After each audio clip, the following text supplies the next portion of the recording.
السلام علیکم ورحمۃ اللہ وبرکاتہ۔ میرے پیارے آقا علیہ الصلاۃ والتسلیم کے پیارے دیوانوں، خاتون جنت حضرت فاطمہ زہرا رضی اللہ تعالیٰ عنہا کی کنیزوں، مکاشفۃ القلوب کے 12ویں ایپیسوڈ میں آپ تمام کا استقبال ہے۔ الصلاۃ والسلام علیک یا رسول اللہ، الصلاۃ والسلام علیک یا حبیب اللہ، الصلاۃ والسلام علیک یا نبی اللہ، وعلی آلک واصحابک یا نور اللہ، صلی اللہ تعالی علیہ وسلم۔ میرے پیارے آقا علیہ الصلاۃ والتسلیم کے پیارے دیوانوں، خاتون جنت حضرت فاطمۃ الزہرا رضی اللہ تعالیٰ عنہا کی کنیزوں، ہم نے کل کے ایپیسوڈ میں 11ویں باب سے بہت ساری حکایات اور بزرگان دین کے اقوال سماعت کیے تھے۔ چند حکایات اور چند اقوال ابھی باقی ہیں جو انشاءاللہ آج کے ایپیسوڈ میں ہم سماعت کریں گے۔ 11واں باب اطاعت الہی و محبت الہی و محبت رسول صلی اللہ علیہ وسلم کے درس کے اگلے حصے کو آئیے ہم سماعت کرتے ہیں۔ حکایت: حضرت جنید کہتے ہیں، ہمارے شیخ سری سختی رحمت اللہ تعالی بیمار ہو گئے۔ ہمیں ان کی بیماری کی وجہوں کا پتہ نہیں چل رہا تھا۔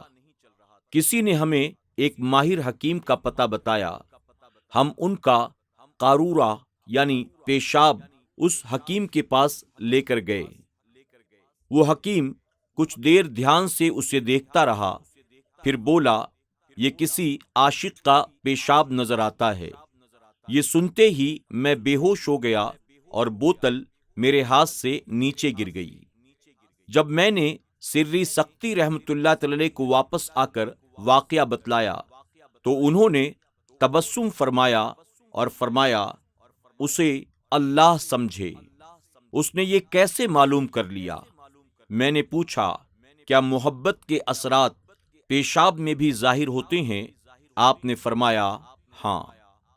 حضرت فضیل رحمت اللہ تعالی کا قول ہے، جب تجھ سے پوچھا جائے تو اللہ سے محبت کرتا ہے تو چپ ہو جا، کیونکہ اگر تو نہیں میں جواب دے گا تو یہ کفر ہوگا، اور اگر ہاں کہے گا تو تیرے اندر عاشقوں جیسی کوئی صفت موجود ہی نہیں ہے، اس طرح تو جھوٹا سمجھا جائے گا۔ تو خاموشی اختیار کر کے ناراضگی سے بچ جا۔ حضرت سفیان رحمت اللہ تعالی کا قول ہے، جو شخص اللہ تعالیٰ کے دوست کو دوست رکھتا ہے وہ اللہ کو دوست رکھتا ہے، اور جو اللہ تعالیٰ کے احترام کرنے والے کا احترام کرتا ہے وہ گویا اللہ کا احترام کرتا ہے۔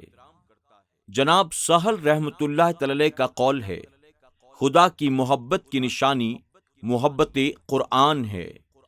خدا کی محبت اور قرآن کی محبت کی نشانی محبت نبی ہے، اور نبی کی محبت کی نشانی نبی کی سنت سے محبت ہے، اور نبی کی سنت سے محبت کی نشانی آخرت کی محبت ہے۔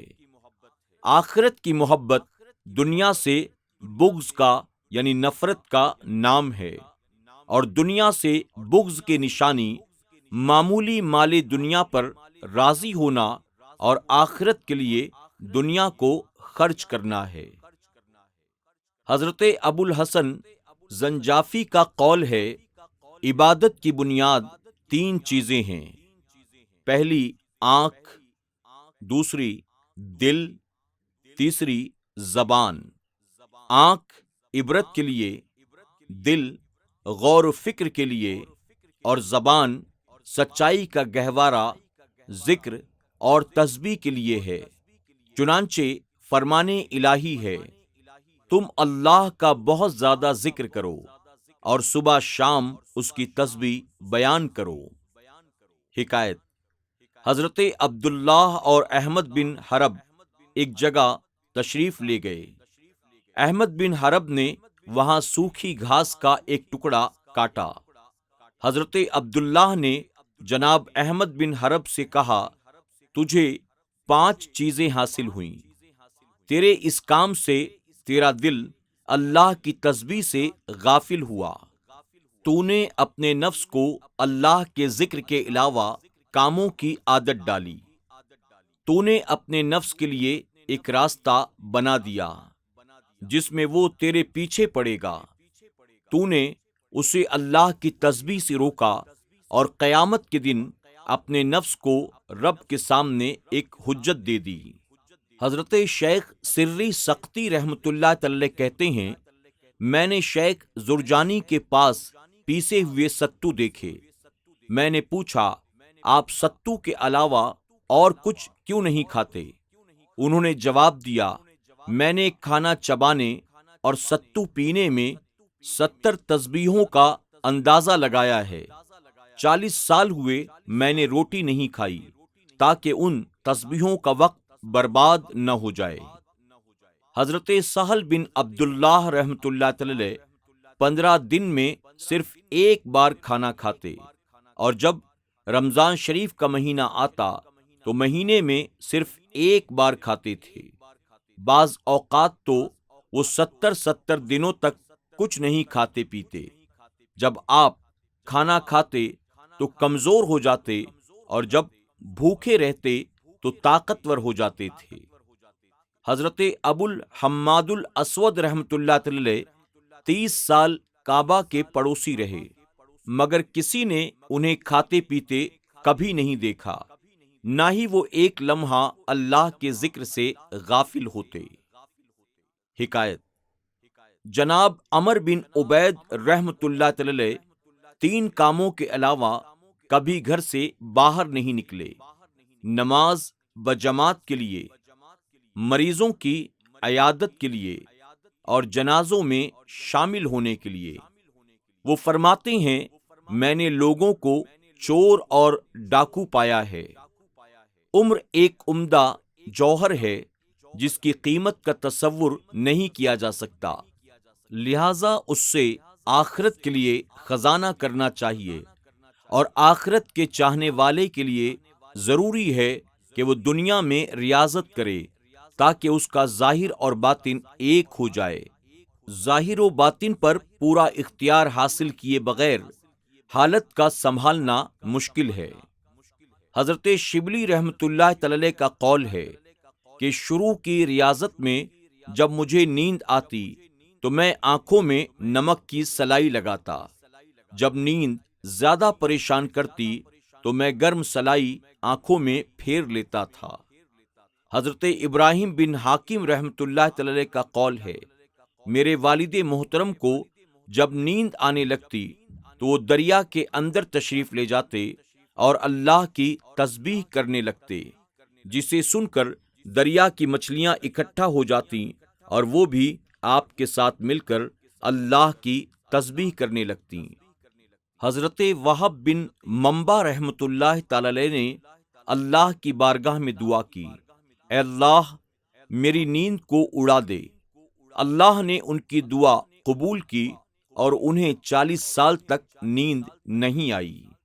اس طرح تمام راتیں انہوں نے عبادت میں بسر کی۔ حضرت حسن حلاج رحمت اللہ تعالی نے اپنے جسم کو ٹخنوں سے گھٹنوں تک 13 جگہوں پر بیڑیوں میں جکڑ رکھا تھا۔ اسی حالت میں وہ دن رات میں 1000 رکعت نفل نمازیں ادا کرتے تھے۔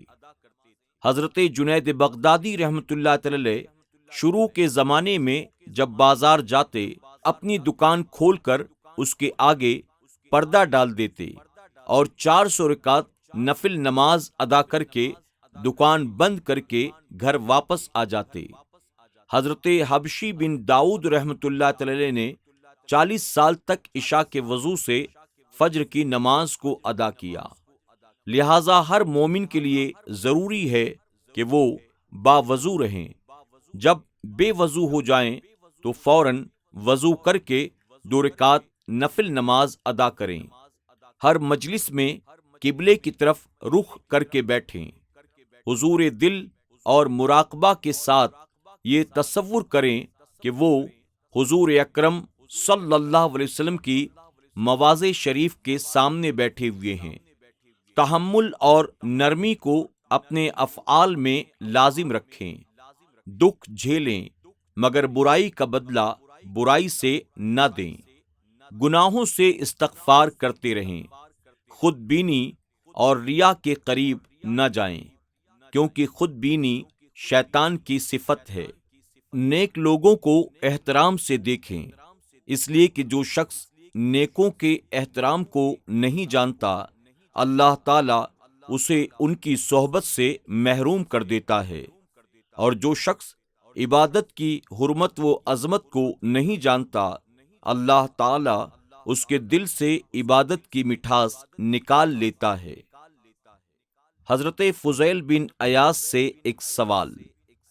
حضرت فضیل بن عیاض رحمۃ اللہ تعالی علیہ سے پوچھا گیا، اے ابو علا، آدمی نیک کب ہوتا ہے؟